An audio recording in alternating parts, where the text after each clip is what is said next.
This is Geek Gab with your host, Darnall, and me, Daddy Warpig. We are back. Geek Gab for Saturday, March 28th, 2020. Still, man, it's still 2020. This is the year that keeps giving. I'm surprised we're still in March. Oh, it's still March. Girl. But March is almost over, right? Sure is. Did I tell you what happens this week with the video game? No. So, and I know that was vague with the video game, and you're like, wow, yes, way to narrow that down. Oh, man. I trust in you, and I expect that I'll understand what you meant as soon as you get to it. So I'm gonna let you fill in that blank. Capcom is releasing a remake of Resident Evil 3. Oh. And even though I haven't been able to play a lot of them, I have dutifully and without fail bought every single remake Capcom has released. Wow. So I have Resident Evil, I have Resident Evil 0, I have Resident Evil 2, which was phenomenal, except for the fact that they botched the second chapters, the linkage between the second chapters and the first. How'd they do that? We'll say that again. How'd they do that? How'd they botch it? Well, you know, in Resident Evil 2, you're getting me off the track of the story, but Resident Evil 2, you could play like one character's chapter first, then another, and it would affect each other. Mm-hmm. Yeah, it doesn't anymore. Oh, that's a shame. Yeah, it is. And it sounded really cool. I was really looking forward to it. Everybody was kind of assuming that was going to happen, but it didn't. So Resident Evil 3, I was excited. I was ready. I was prepared. I had a date memorized to when I could play the game. But it turned out, and I was excited because the date was coming up last week. It's very important. The date I thought I would be ready to play the game, that I could play the game, was last week. But it turns out that it's actually being released on the 3rd, April the 3rd. And I was a week or so early on my memorized date. However, I was 100% right about the date I'd memorized because that was the exact day that I needed to have money in my account to pay for the game. So instead of being able to celebrate, it's time to play Resident Evil 3 day, I got to celebrate Take My Money Capcom Day. Oh, it's time to pay for the game day. It's time to pay for the game day. That's what I got to celebrate this week. So, yeah. That's why I'm eager for March to be over. Because once March is over, it'll be April, and then I can finally play Resident Evil 3. Well, that'll be nice. That's a little sad, but at least we are celebrating. How about this? Another week without the coronavirus. Let's celebrate that. I'm very happy for that. I'm very happy. None of my family members have got it that I know of.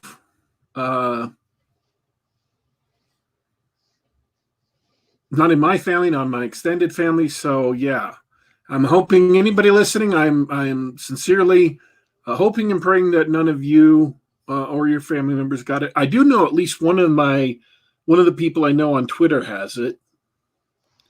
Then what he described is just terrible. It's like he's coughing all the time, but every time he coughs, it hurts deep down on his back. Mm. So yeah, nightmare. Apparently the CDC next week is going to recommend that everybody who goes out of their house start wearing masks, because the 4 countries that are doing the best with not getting infections, everybody there wears masks like religiously. Wow. Japan, South Korea, and all the people who aren't wearing masks, like Europe, are doing very poorly. That's a shame. I've got maybe 4 masks hanging around at home. Now, I don't want to talk about that. There's lots of details on this that's going to be coming up, folks. Talking about what the good kind of masks are and how to take care of them. I don't have any good details on that, so I'm not going to tell you anything, because anything I'm going to say now absolutely will not be correct. But I saw some details on some medical studies that are going on right now that will tell you the best kind of masks to use. And even though some of these masks are originally designed as disposable, will tell you how to clean them or sterilize them so that you can use them again, as long as they're not physically falling apart.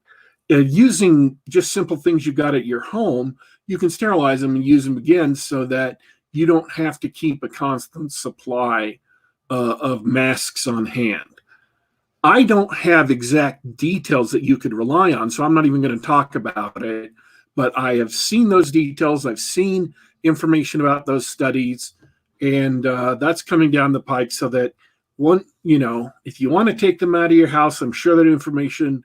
If you want to reuse those masks, I'm sure that information will be made available. Okay, let's talk about fun stuff. What have you been doing to stave off the quarantine boredom? Other than being frustrated that I couldn't play the zombie game I wanted to. I mean, yeah. I played a different zombie game. That was fun. You definitely have a type. You definitely have a type. That's for sure. No, seriously. Last week I decided out of the blue to just go listen to an album that I haven't listened to in jeez. Yeah, I decided to get some phlegm in the back of my throat before I started this show, because I thought, what would make this show great is if I couldn't talk at all during the entire show. How does that sound? Difficulties. We have to have technical difficulties, and it is technically a difficulty. The best kind of difficulty. This is technically a difficulty. That is absolutely true. Well, I have to confess something to the audience here, which is we started this show a few minutes late because you called me and you said, "Hey, are we doing a show today?" And my response was, "Wait, it's Saturday?"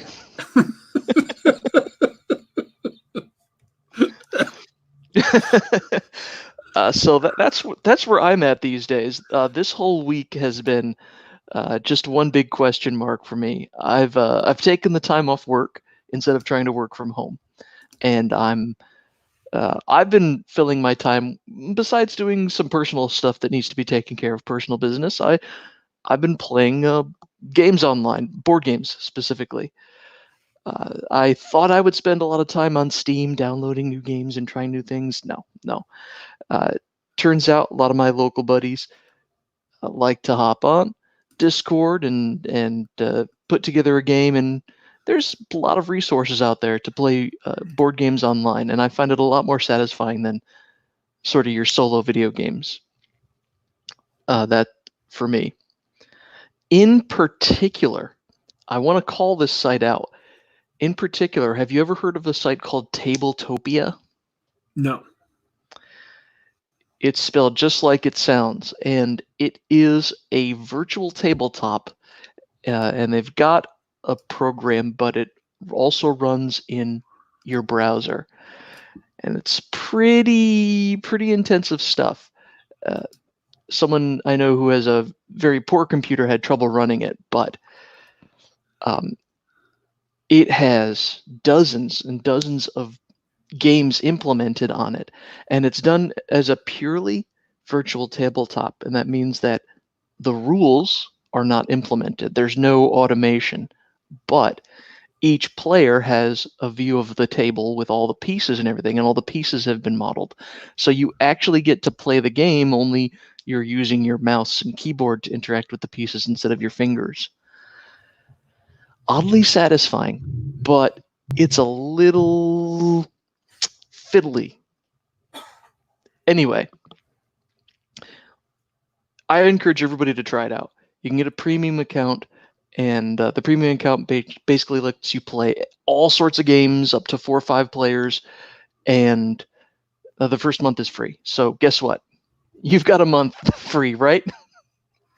Are you doing anything for the next month? Me? You? Anybody else? Oh, I would say I'm always doing something, man. Well, if you need to get your gaming fix in, I recommend that. Tabletopia. All right. What about you? So I decided to, and I've been talking about how I've been listening to like some brand new music, like stuff that's just out. And that took me into some weird turns into like music that apparently you can't get anymore. And that wasn't really my fault. I blame Misha for at least one of those side Johns. Into grabbing a couple of songs that you just can't really find anymore. Like Debbie Harry, who used to be the lead singer of Blondie, did a trance version of a song called Ghost Riders in the Sky. It was originally a Western song about Satan's own herd of demonic cattle, demonic steers who roam in the skies, and cowboys, cowpokes who die with sins on their souls are doomed to chase them forever and never catch them. It's been voted as the best Western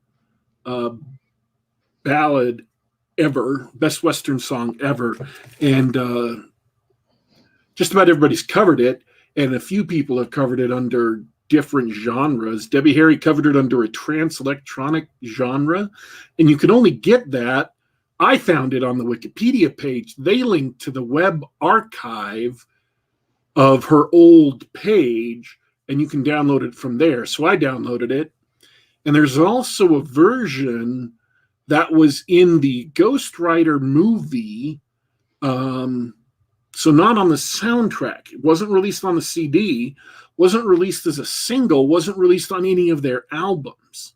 So really the only way you can get it is if you take the DVD and or Blu-ray, whatever, extract the audio and cut it in the right places, and then you could have the song. But it doesn't seem like anybody has done that, because at least as far as I can tell, the only thing I could find was a lot of people asking for it, but nobody saying, here it is. So that's, I mean, it's on YouTube, but you got a really low, crappy quality audio.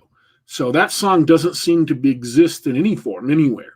Electronic, physical, anything, unless you're willing to go to some lengths to, and there would be one more way of doing it. That would involve methods that I would never in public endorse. So,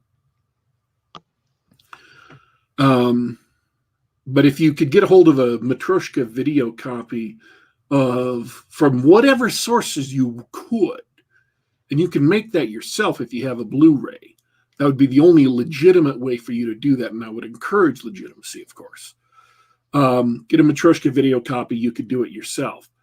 But it's Spider Bait is the band, and they did a rock and roll, almost a punk rock version of this Western ballad about these doomed cowboys riding across the sky, chasing this demonic herd. Really cool song, very obscure versions of it that I ended up almost immediately, just after an hour or two, looking at different versions, trying to decide which one I wanted. Like Johnny Cash did a version.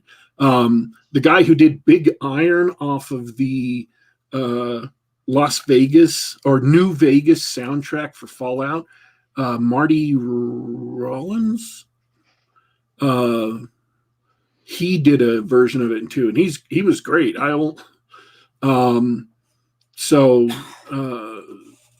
And then I found these other two, and of course I went chasing down obscure holes. Don't know why. So, in addition to getting away from the new music, I got into old music, and one of the things I decided to do was, excuse me from rambling there, get into Graceland.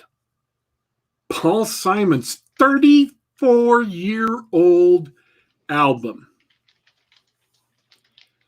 And I discovered something really, really funny about it. Paul Simon used to be part of Simon and Garfunkel, right? I don't know if you've ever heard any of their music. Of course. The Sound of Silence, right? Yeah. Hello, darkness, my old friend, and all that other stuff. All their lyrics sound portentous. They sound like they're full of meaning. They sound like they have something just under the surface that if you could only listen a little closer or listen one more time, you could peel back the surface of the song and find out what the real meaning was of those lyrics, that there would be something there. Well, Paul Simon has a great, great talent of writing lyrics that sound portentous, that sound like they're giving you something that's just right under the surface, and that you don't know quite what it means, but if you could reach through just a little bit, if you could break through some membrane that's holding you back from fully understanding what he really means in this song, you could finally get it. So I was talking about Graceland itself. The album has a single on it called Graceland, the song Graceland. Now, in order to make this album, Paul Simon went down to South Africa and worked with a number of different South African artists, and they helped him write some music that he'd never done before. So the entire album has a very Afrocentric or heavily African influenced beats and rhythms. African groups sing on the album. It's just very interesting.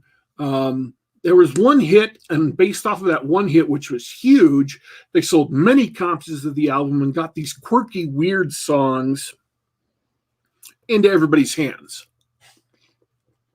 Because this is 1986, and people still had to listen to the entire album if they wanted to get the one hit. Oh. So they did. So, I want to read just a little bit of the lyrics so you can kind of get the flavor of Graceland. The Mississippi Delta was shining like a national guitar. I am following the river down the highway through the cradle of the Civil War. I'm going to Graceland in Memphis, Tennessee. I'm going to Graceland. Poor boys and pilgrims with families, and we are going to Graceland.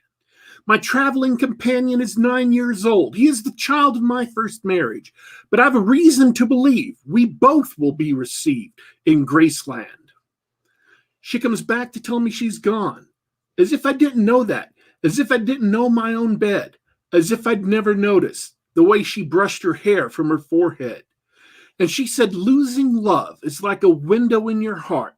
Everybody sees you're blown apart. everybody sees the wind blow. I'm going to Graceland. Now, there's something there, right? You think there's something there. He's talking about a guy who's on a pilgrimage. Mm. And the last verse is particularly interesting. He says this, ooh, in Graceland, I'm going to Graceland. For reasons I cannot explain, there's some part of me wants to see Graceland. And I may be obliged to defend every love, every ending, or maybe there's no obligation now. Maybe I have a reason to believe we all will be received in Graceland. Now, I happen to think that feels like there's deep meaning there, or at least meaning to whoever he's singing about, right? That he's setting up something there. Well, on this, in order to listen to Graceland, I had to download a version off of Apple Music because I pay a monthly subscription to Apple Music. This is how I can afford to just at wild on a whim go off and download 10 albums and listen to them because I pay a monthly subscription fee of like $13 and I get access to the entire catalog that's on iTunes. Doesn't matter how many I download or not, or how much I listen to them or not, I can just download them. So I downloaded the anniversary one with a bunch of other stuff on it. One of them was the story of Graceland as told by Paul Simon. And here's the secret of Paul Simon's lyrics. They are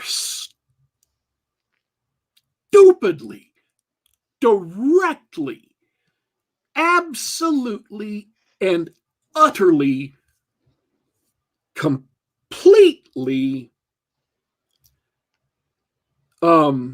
without a shred of hidden meaning. They are utterly literal. They mean exactly what they say. So this song came to be because one of the African singers brought him a chord progression that was like what he thought. It was an African guitarist playing what he remembered American country music to be like, written after what he thought Paul Simon would write a song like. Wow. So Paul, I know. I'm like, wow, dude, that's like Telephone for music, man. That's the game of Telephone, man. That's awesome. You just played Telephone with like the longest thing I've ever heard. So Paul Simon got it in his head that this song, Graceland, was kind of a country music song. And so he wanted to go back to Graceland because Graceland, the song, was a country music song. And it wasn't named that at the time. It was just, he had no lyrics. He just had the music. They had laid down the tracks and stuff. So he wanted to go back to where Elvis came from, even though Elvis really didn't play, all that much country music. So when he says, for reasons I cannot explain, there's some part of me wants to see Graceland, he's literally describing his mental state of mind. That's literally what happened to him. There's no way to piece together the reasons why. He's literally just telling you, hey, man, I don't know why. Just enjoy the music, okay? I felt like I wanted to go see Graceland. This is about his actual physical trip.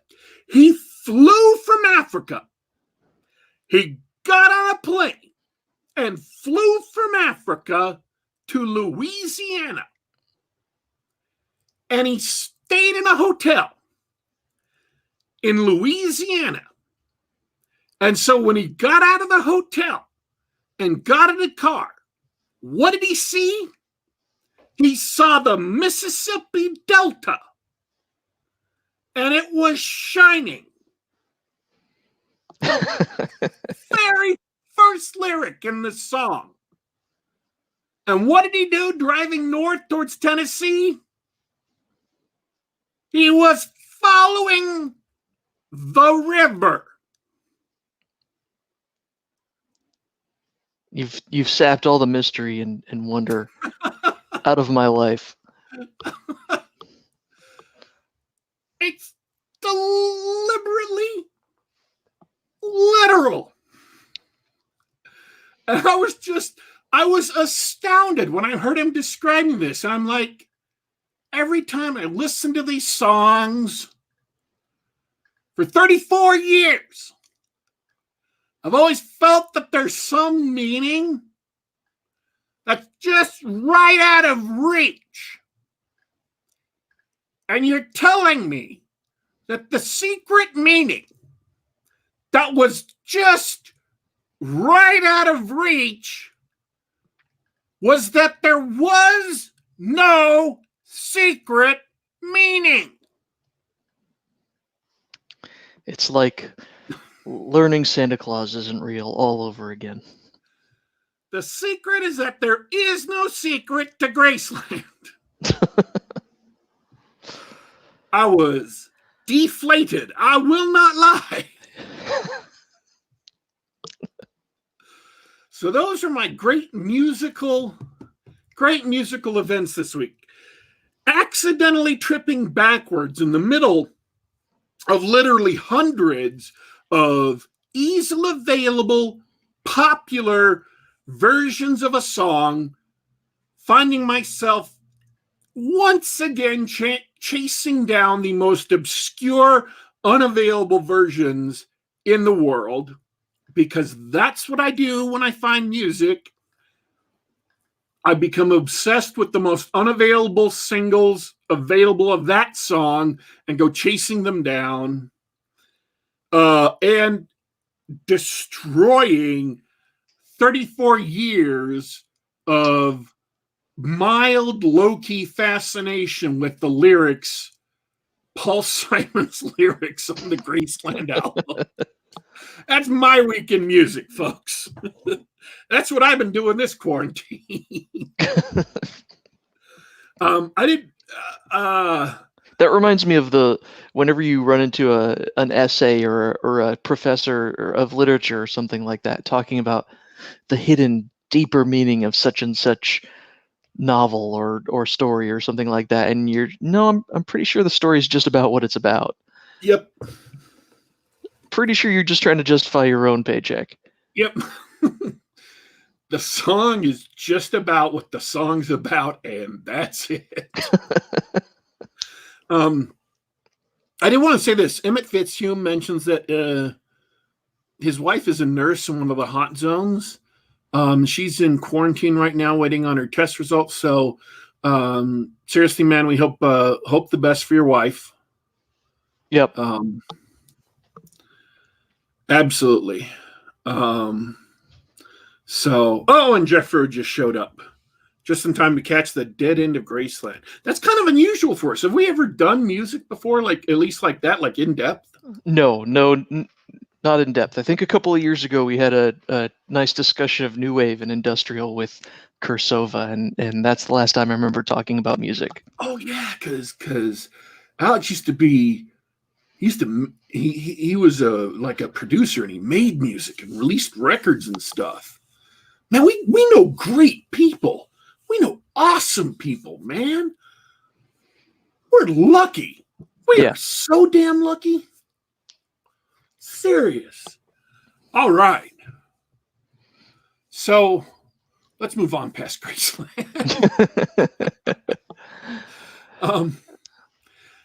So guess what finished this week too? I give up. Yeah, I was hoping you were about to say nothing good, and I was going to say yes. Nothing good. Yes, that's it. That's a great guess on your part. We're nothing if not optimists here on the Gab. Star Trek Picard 10-episode miniseries finished up this week on CBS All Access. Oh, was it a mini series? I thought it was intended to be a long running show. Well, they're going to have a second season, but I'd count anything with just 10 episodes to be. If it's an American television, it's just 10 episodes, but it's on streaming. Fine. Picard, Star Trek Picard, finished up this week. It's 10 episode run. They're making another season. Yeah, sorry, Emmett. We're getting another season. Maybe. Yeah, we're also getting another season of Star Trek Discovery, so big thumbs up there. Is that all that CBS has left for properties? I think that's all the CBS. We discussed this. Did we discuss this on the air, or we discussed this off the air? No, we discussed this on the air. It was me and my streaming rant. That was like last week or the week before. I don't want to go back there. Yeah. Oh, yeah. No, we were talking. We were talking to John Mollison too, and he was telling us all about, Hawaii Five-0 just wrapped up. CBS has a bunch of stuff, but it's old folks TV. Yes, that's their problem. So, anyways, the question you're going to want to ask me at this point is, Jason, was Star Trek Picard unremittingly awful? Well, I was gonna leave it more open ended and ask, what did you think? It was almost, but not quite, unremittingly mediocrely leaning towards bad. There were every now and then flickers of creativity that were kind of interesting, that showed that somehow someone working on the show, maybe in the writer's room somewhere or whatever, had a flash of originality in putting in plot elements or technology elements or whatever. But they were way outnumbered by all the people on the show who were absolutely awful. Awful. Just awful. And I'll be honest with you. I don't want to go into all that much in depth on the show because it's so obvious and all of it's about Trump is what the show is about. Oh, really? Yeah. It is the thing. And it's also a ripoff of Mass Effect. Now that's funny. Mass Effect is as derivative as it gets. It's a ripoff of now hold on to your seats, folks. It's a ripoff of Mass Effect 3. Oh. Now they didn't have the Star Child, they didn't have the 3, color-coded endings, but man, it. So tell me, this is a show about Picard. I assume he's no longer in Starfleet. Is he an old man, or is he still in Starfleet? So here's how it goes. In the beginning of the J.J. Abrams verse, you remember with the red matter and the Spock running around in a ship and the Romulan who came back in time because he was all pissed? No, I don't remember anything about that movie. Well, I've just recapped it for you. All right. He was all mad in the future because the Federation failed to save Romulus from a star exploding, and it would have killed a bunch of Romulans, and so he came back in time to blow some stuff up that changed the timeline. So whatever. Did they really use time travel in the Abrams version of Star Trek? Yeah, that's how it worked. He came back in time, it changed the timeline, and that's why the Abrams verse is different. So this is the other side of that. This is the world. After that happened, the sun blew up and Romulus got wiped out. What happens after that? Wow, that's... They went with a stupid idea and decided to fold that in as, what's the word? Made it canon in Star Trek, instead of just ignoring it and saying, yeah, that was a great stupid device so that you could retell stories about those old characters and say, no, let's explore that. So, okay, go ahead. the evil Federation, because the Federation is evil now, and the evil Starfleet, because the Starfleet is evil now. Wait, what? I'm really trying to just condense this as much as possible. I don't want to explain things any more than I have to, because it's going to require me to take up too much time and do too much work. They wouldn't let the Romulans resettle in Federation space because refugees bad. And that means that they're bad because they won't let Romulan refugees into Federation space. And also somebody blew up Mars, which is where a bunch of synthetics blew up Mars, or androids, we used to call them. Star Trek used to call them, blew up Mars. And so all the androids got shut down. So they don't make androids anymore. Only an android showed up, only they were completely organic, but they're still an android, which, by the way, people were mad at Star Trek Picard for. Wait, this is a person who's completely biological, who seems to be human, but they have superhuman strength and superhuman speed and all that. How is that even possible? Star Trek Picard sucks. I will maintain that I will give Picard a pass for that because of Blade Runner. Nobody gets to crap on Star Trek Picard of this until they start crapping on Blade Runner, because I've been crapping on Blade Runner for that since 1991. When I first saw the full movie. Blade Runner did it first. Perfectly organic people that you can't tell physically are different from humans, that are nonetheless superhuman, and yet they're androids or synthetics or whatever. No. Blade Runner did it first. So if you're going to blame Picard for that, you have to blame Blade Runner. So, the show is bad enough. You don't have to go picking imaginary problems with it. She gets killed by a bunch of Romulans, super ninja spies who show up and kill her because she's a synthetic, because the Tau Shi'ar, who are the Romulan secret police, have an even more dedicated unit within them whose job it is to hunt down and kill all robotic life in the galaxy, artificially intelligent life.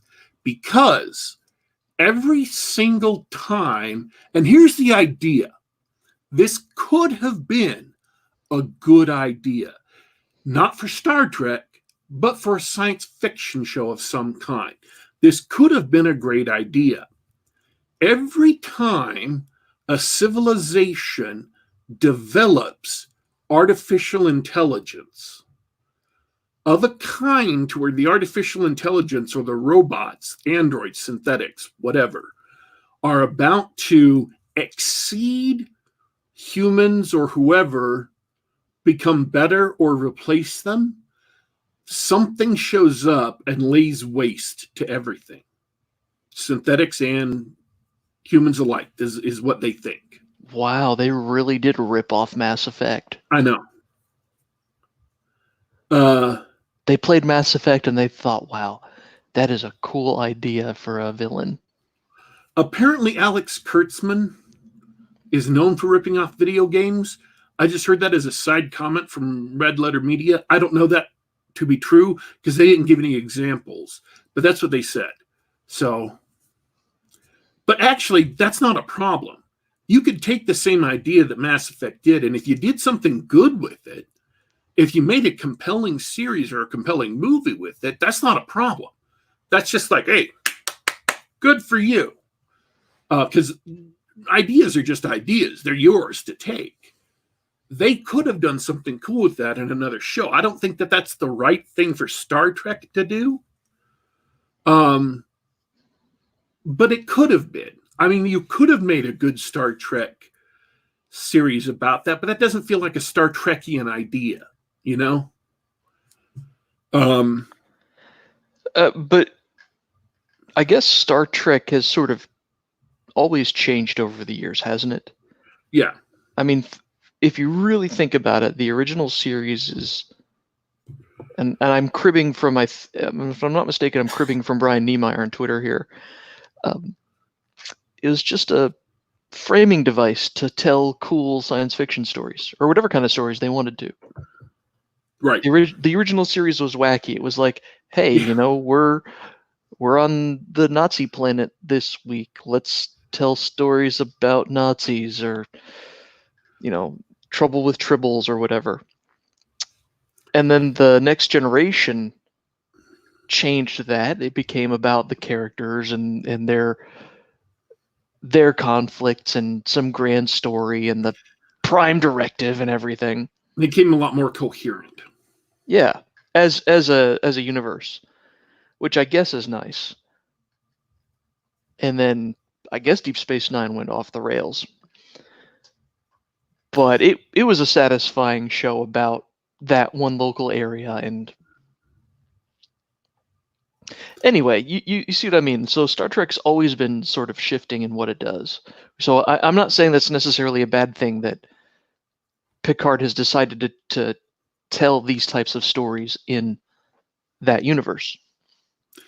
So there's a Borg cube that got disconnected from the collective, and they're running a Borg reclamation project on it, where they remove all the Borg parts from the Borg and then try to make them normal again. It's actually kind of an interesting idea. I mean, you've beaten the Borg. What do you do with all the drones? Do you just kill them, or do you try to, you know, man, it's a horror show, man, like a World War I level horror show. Have you ever read about the guys who came home from World War I and they're missing huge pieces of their face, and they've got chunks blown out of their body, and you know, they have like 2 fingers on their left hand, and that's what these guys look like. But they're trying to rehabilitate them and, you know, perform surgeries to get them looking like they can go into polite society again. And that plays into this, and then it turns out that it just is this big mess, and it goes on, and there's so many bad ideas that are crowding out the good ideas, and then this innocent girl that we're supposed to believe is the big victim because she's synthetic, and the Romulans want to kill her.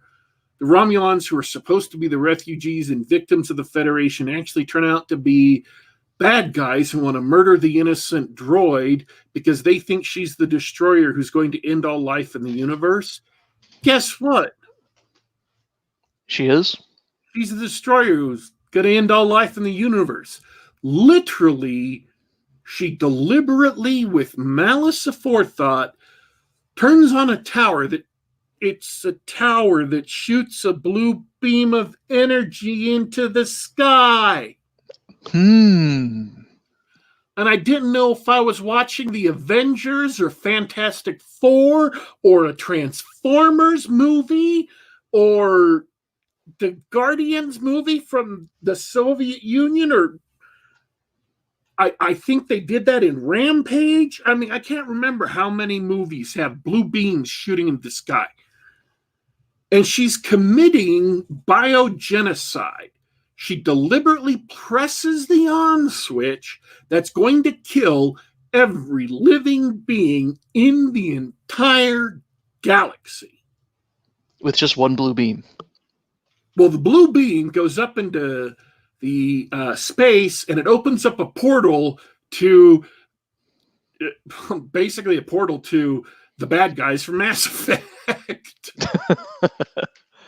I mean, come on, let's get serious. There's synthetic life forms that are here to kill all living beings in the galaxy. What do you want from me? It's Mass Effect. I mean, what were the bad guys called in Mass Effect anyway? I can't even remember now. Depends on which bad guys. The Reavers. The Reavers. Okay, it's them. So they're coming out, and it is the most generic, the most crappy CGI you've ever seen. It's got those wavy portal and space effects with red surrounding it, and there's snakes coming out, only get this, they're mechanical snakes. That's what makes them synthetic. Oh. And so they turn off the beam, and then everything's okay again. And they show the shot of the crew for the next season.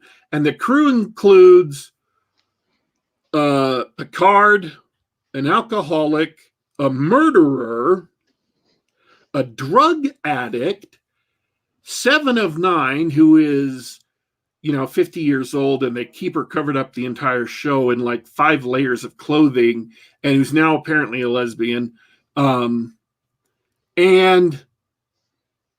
a genocidal mass murderer. That's the crew. That's the crew. That's the crew.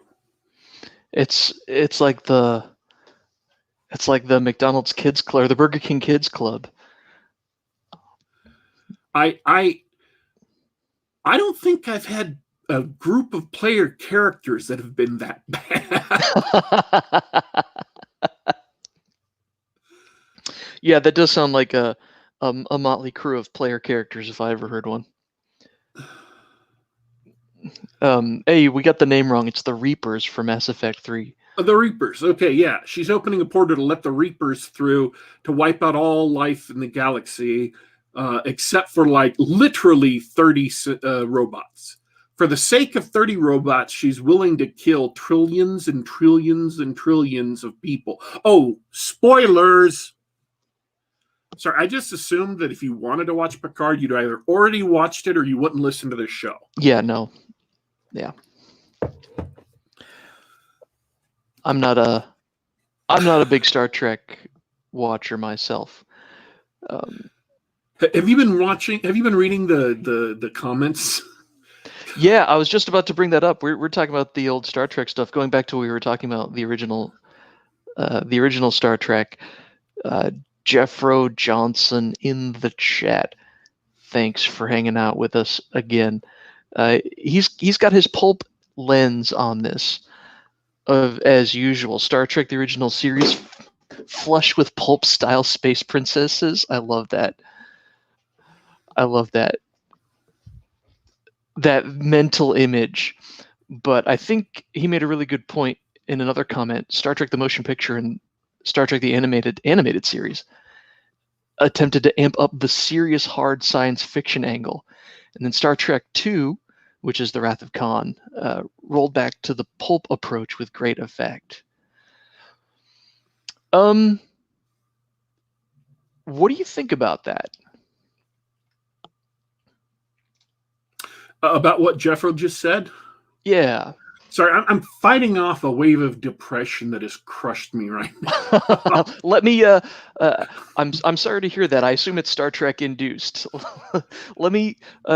My take on it is I think it's easy to say that.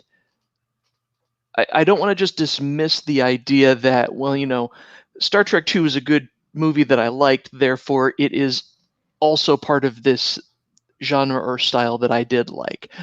But he's totally hit the mark on Star Trek: The Motion Picture, which is widely regarded as a pretty good film.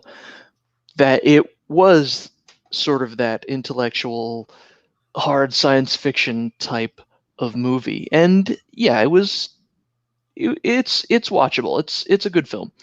But everyone's favorite is The Wrath of Khan, Star Trek II. And I regard Star Trek as a cold, distant, clinical, unemotional, overly long, self-indulgent, kind of boring movie. It needs it's really, really infatuated with its special effects, and it needs an editor to cut out a lot of those operatic shots. They don't work. Those special effects shots where they're too much time spent doing that. It doesn't. The characters just don't. They don't move me. Decker and Ilea, you maybe could have had a good relationship there, but she's just so cold and aloof. It's like she ends up being no different than Vulcans. I mean, you've got this race of supposedly, and this is the 70s, right? Uh, People who are so good at the sex that they will blow your mind, that nobody else can handle them except for rare people. But I'm not kidding. That's what Deltons are. Don't blame me. I didn't make this up, okay? It wasn't me. So they have to restrain their sexuality at all times so they don't, because they have pheromones and stuff, and so they don't inadvertently draw in poor immature humans who haven't learned how to develop their sexual maturity and stuff. Well, she just becomes a Vulcan. I mean, if that's all you are, then you're not any different from a Vulcan. So she didn't really add all that much by herself. Gorgeous character. They made her bald, which completely ruined that. She could have been a space princess character, and that would have been awesome. Actual sexuality, actually restrained, that would have been just scorching on the screen. You could have seen why Deckard was, willing to just jump off and go be with her because he was in love with her and he knew her and all of that. That would have been absolutely brilliant. But the way they did it just was clinical and removed and distant. I didn't like the movie as much as other people. Granted. Apparently. I never knew you felt that way, but that's why we have this opportunity to ask, so that we can get your true feelings on the subject. Granted, if you're new to Star Trek, just watch The Wrath of Khan and literally don't watch anything else. None of the shows, just watch that. It's a pretty cool movie. And it is a really good Star Trek movie. I mean, its backbone, the question it plays with, and all the Star Trek episodes play with, ideas and concepts and stuff. This one is about, well, what do you do when you can't win? How do you face the no-win scenario? And Kirk's answer is to cheat. Mm-hmm. Which is actually, in my mind, the noblest answer there is. Of course. Because you cheat, you go down fighting. If you're not willing to cheat, you're not willing to win. And I'm talking in terms of actual war, not in like an exam situation or business or whatever. I'm talking about an actual war. If you're not willing to cheat, you're not willing to win. I'm a person who had been very poor fit for like medieval style of war.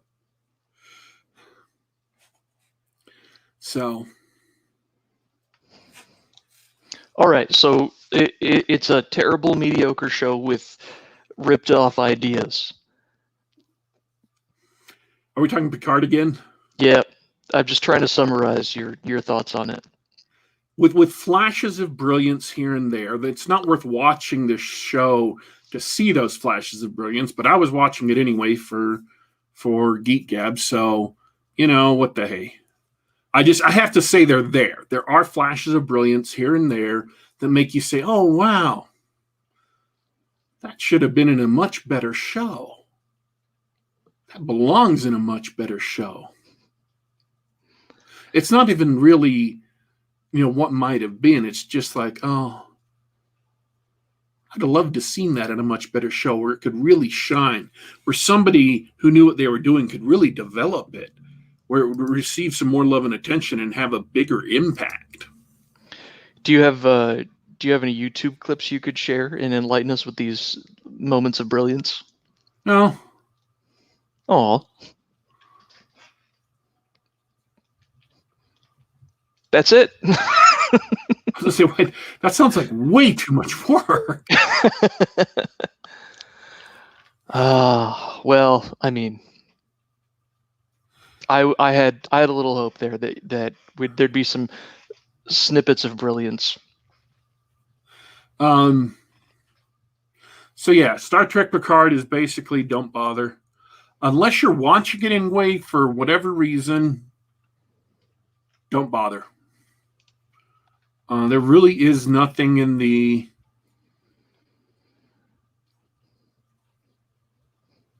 There's absolutely nothing in the entire 10 hours that justifies seeing it.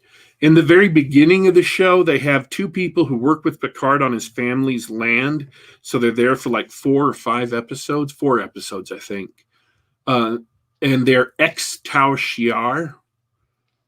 And they're good characters. They're fun characters. I like them when they're on the screen. I have no idea why they didn't include them in the rest of the series, because they would have been awesome. It would have been far better than any of the other characters they introduced from there on. That's another big, huge mistake on their part, is to not include at least one of those characters. All right, let's skip. We don't... How much time we have left? Like 5 minutes? Yeah, that's about it. I'm just going to mention it because we won't have time to talk about it. I watched Tiger King yesterday and today, which is a new series on Netflix. It's a documentary about the private zoo and animal enthusiast community. So if you've got, people who own privately big cats, tigers and lions, or bears, monkeys, exotic birds, whatever. That is, there are 7 episodes, around an hour long each, and it's going viral right now. Everybody's talking about it, and if you're wondering if it's worth seeing, so A, you can participate, or B, you can just keep up. Yes, absolutely. The show is worth seeing. It starts out absolutely crazy, and every single episode after that ratchets up the nuts. It ratchets up the crazy.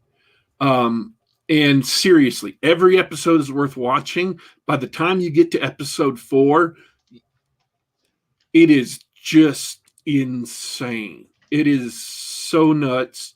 You will be blown away by how crazy it is. I enjoyed it. It was fun. These people are nuts. And it has, I believe, I haven't seen actual scientific certification yet, but I believe it has the biggest Karen in this galaxy is showcased in this show. So if you want to see the Karen to beat all Karens, you can catch her on this show. Everybody on this show is crazy. Oh my goodness. And it's glorious. It's just absolutely glorious. And this is not a dramatization. This is a reality TV. It's not a reality TV either. It's a documentary. It wasn't set up as a reality TV show. It's not lurid. It's not dramatized. They're not, trying to drive people to do stuff. The guy is just there to try and, catch what's going on. It's like you took, this is the best thing I can think of. It's like you took like a couple of hundred of the really, barely holding on to existence crazy people and put them all in the same hobby to where they can't get away from each other. They can't get along. They can't live with each other, but they can't get away from each other either. Wow. So, and their hobby is owning dangerous animals that can kill you. Right.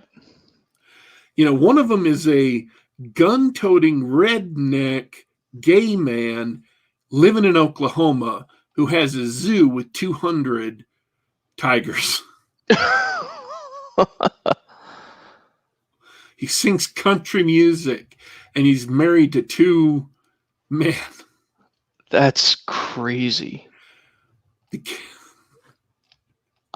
He has a mullet. Sorry, I forgot that. Of course. That's Joe Exotic. He's the Tiger King. One of the other guys lives in a different zoo, and he is a yogi. He practices yoga as a religious form, and he's got 3 wives. He's got an entire zoo full of all kinds of different exotic animals. And he brings on, other, I think he called them apprentices or whatever from time to time. And very often, a lot of those women end up becoming temporarily married to him as well. And he's got and then there's Lady Carol, the Karen, Mm-hmm. who's run the zoo that's just like everybody else's privately owned zoo. It's no better or worse than everybody else's, but she calls hers Big Cat Rescue and says that everybody else but her abuses animals, and she's got 2 million Facebook followers, and she's trying to get everybody else but her shut down. And so she's in constant feuds with everybody else. Also, she probably killed her first husband for somewhere between $5 and $10 million of his money. Oh my goodness. And they take up an entire episode talking about that caper. When I tell you these people are crazy, I don't mean in a small way. This is big crazy, big time. This is big crazy. So, and it's insane. And seriously, I got 7.5 minutes into the series and I almost had to quit because they were showing Joe Exotic rolling around with his tigers and stuff. And I'm just like, somebody's going to die. Somebody's going to get eaten on this show. And I kept on watching. I mean, I was just convinced somebody was going to die right in front of the cameras. So I highly recommend the show. And the reason why it's going viral is because it's good. And there's a lot of people out there who are doing memes and stuff. So if you're wondering, hey, Daddy Warpig, is this any good? It is good. You should go see it. It's on Netflix. I don't know, get a free week of Netflix or whatever. It's not very long. Again, it's about 7 hours. Everybody else is seeing it, and they're seeing it for good reason. Wow. And by the way, the whole drama in the show stops in December of last year. So the last episode is contemporary. Holy cow. All right, I should probably check it out. The guy has been following this exotic animal community for 5 years. Wow. So he started making this documentary in 2015. And it is insane. So yeah, I would recommend it. I wish I had time to talk in more depth, but I don't want to talk in more depth because it'd be all spoilers after what I've said. So anything other than what I've said would be a spoiler. Well, I think Netflix owes me a new 30 days free. I think I'll check that out. I found it worth the 7 hours. Actually, I was up when I got up this morning. I finished watching the last 2 episodes, so I'll be ready for the show. That's right. I watched 7 hours of television for a 5-minute review. You done good. That is an impressive level of efficiency right there. Oh, and we ran out of time. Just to let you know, any of you who are on Twitter, I started a thread earlier today about quarantine movies that are not movies about quarantines or movies about dying, just movies that are good to watch in quarantine. You have my tweet there, right? The first one? I got it around here somewhere. Yeah, just pull up just that tweet. So Yeah. this isn't even like my full list. This is just everything that would fit in a tweet after my introduction. So this is all I was saying. Movie recommendations for a happy quarantine, newbies, classics, family films, films for just the parents. Add to the thread. Wizard of Oz, Princess Bride, Mary Poppins, Dumbo, Red Dawn, Die Hard, Lethal Weapon, Conan the Barbarian, Superman, Fifth Element. I'm not saying this is the definitive list of the best movies in history. These are just fun movies that you can watch while you're, social distancing or voluntarily staying at home. So what I'm saying is we can't talk about it much on the air. You can see a lot of people responded. They've got a lot of great suggestions. Jump on Twitter if you can, if you haven't already, and drop in your suggestions so people can see them. Just so many good suggestions. Tombstone, Heat, Stargate right now, scrolling past. All of those are great movies. So, yeah, check them out. Check out the thread. Add your own suggestions. And I'll see you on Twitter. I think that's, I think that's everything we can cover today. That's it. We're about spent. Well, thanks for jumping on with me at the last minute after forgetting it was a Saturday. I'm glad we could gab. I'm happy everybody in the chat's hanging out live with us. It's always fun talking to you guys live in chat, and I appreciate everybody listening later. It's been a good day for me, Daddy Warpig. Yeah, I'm spent. I'm blown. My brain is sitting in the back of my head, just going, no, I'm done. I'm heading out back on the patio. Give me the beer. I'm done. Do I have an accent? It sounds like I have an accent right now. I think you have an accent today. Oh my God. I am too tired. I got too little sleep, and I've been watching too much Tiger King in the last 24 hours. Seriously, I started watching it like last night. So I watched all 7 hours in like less than 12 hours. I think you started to pick up the accent. Or 24 hours. I don't know. I can't even do the math. Okay. So I want to count this on my fingers because that's what I've been reduced to. Thanks, everybody, for tuning in and participating in the chat. As always, we appreciate you. Grateful for all the comments. And we hope you and your loved ones stay safe during this epidemic. Keep an eye out for that CDC announcement about masks, and especially keep an eye out for any instructions you may get put out by the CDC or anybody else on how to reuse your masks. That'll increase their lifespan greatly. And stay safe out there, folks. Be sure to get some good movies and TV shows that you can enjoy so that you don't go crazy under quarantine. We also want to thank everybody who listens later. It's you know what? This may not have been the most coherent show, but we sure had a heck of a lot of fun doing it. You can get this show on youtube.com/Geek Gab. You can catch us on the Google Play Store, the iTunes Store, or SoundCloud.com. Subscribe to us at those places or just download us. You can listen on the device of your choice. No problem at all. This has been Geek Gab. We're signing out for today, but don't you worry. Don't you fret.